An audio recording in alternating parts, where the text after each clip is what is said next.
namiji baya tashi cewa baya son mace ta raina shi sai ya zo gurin jima'i, har ya kai cewa idan za a yi aure, idan namiji zai yi aure, gudunmuwan da abokanai ke bashi ko shawaran da suke bashi akan ya nemi magani wanda zai sha saboda al'auran shi ta miƙe, saboda ya daɗe yana jima'i da ita. Wannan abin kuma cutarwa ne, saboda abin da ke faruwa, matar da zaka aura har ma za a ce mishi ita ma ana shirya ta a gidansu maganin mata da waye suna shan maganin mata, amma matsalar da ke faruwa suna tsukiya, vagina suna tsukiya, musamman ma a ce 'yan mata budurwa, ka aure budurwa ka kawo ta gidanka, so a yayin da kuka zo kuna ku samu gamsasshen lokaci ba a wannan daren farkon, ba inda aka ce ma dole sai ranar daren farkon nan za a yi jima'i, ba dole bane ba sai kun jima'i daren farkon nan, ko da yaushe dare ne na farko in dai ba a yi ba. So a yayin da ka auri mata an kai maka ita gida, ka zo an kawo ango ɗaki, ba lallai bane ba ku yi, kuma kar ka sha magani, saboda idan ka sha maganin nan, ita abin da ke faruwa idan ka shige ta da ƙarfi har ka daɗe kana wannan jima'i, saboda jima'in ba za ka yi shi cikin hankali ba, cikin nutsuwa, wai kai jarumi ka arena ka, za ka yi shi ne kamar yaƙi,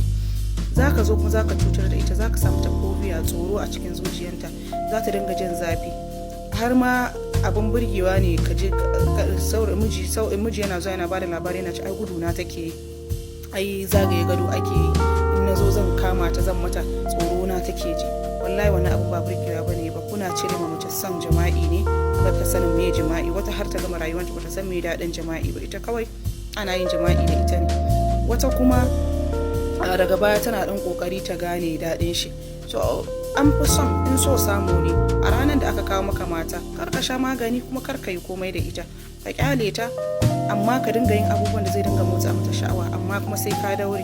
Idan ka zo yanzu misali ka dan dinga shashafa ta haka, ka dan motsa mata sha'awa, and then sai ka kyale ta, kai ma sai ka koma kai bacci, next time sai kai haka, washe gari sai ayi kwana 3 ko sati kana mata irin wannan abu, kai ma kana dannewa da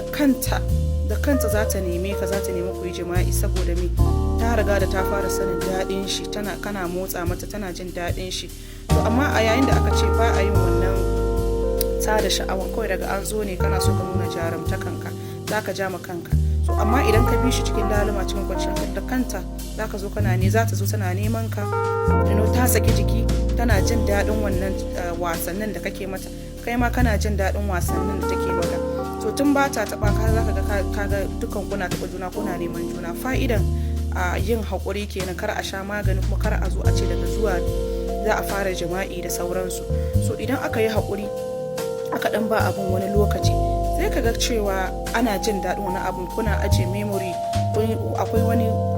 duk sanda aka tana za a dinga jin daɗi cikin farin ciki. Amma a ce wai mace tana gudun ka wurin jima'i, tana jin zafi wurin jima'i, kuma kai kana ganin kamar burgewa ne, ai kafi karfin matarka, duk sanda ka je mata tana tsoron ka, tana gudun ka, ba burgewa bane ba, kana cutar da ita ne, kuma kana cutar da kanka, saboda za ta zo ba ta jin daɗi, ba ta ma san me daɗin jima'in ba, ba ta ma san me amfanin jima'in ba. To shi kuma wannan abun ana yin shi ne saboda a ji daɗi, saboda hankalin kowa ya kwanta. So maza sai kun yi ƙoƙari, ku ne matsalar. Wannan magungunan da kuke sha na daren farko, kuna cutar da matanku ne, ba burgewa bane ba. So ku dinga barin kan, kuma a lafiyanku kuma zai cutar da ku shan magungunan mazan nan, yawwa, saboda ko na gargajiya ne kuka sha, yanzu su ma 'yan magungunan gargajiyan suna zuba maganin turawan nan a ciki, a daddaka shi a zuba a ciki, a yanda aka zuba shi a ciki shi kuma yana da ka'ida, in ba waɗanda ya kamata su sha shuka sha shi ba, akwai cutarwa. A zo a zuba muku a ciki, ya dinga tada muku da al'aura, kuna yin abu kaman jakuna, kaman ku doki ne. So don Allah dan annabi, wannan abu ana yin shi cikin kwanciyar hankali, ba wai ana yin shi bane ba saboda jarumtaka ko yaƙi. Babu wanda zai baka award don kayi kaza, ba kuma shine zai sa matar ka ta rena ka ba. Mace in ta tashi rena ka ma, da ka iya jima'i da ka iya jima'i, za ta rena ka. Allah ubangiji ya sa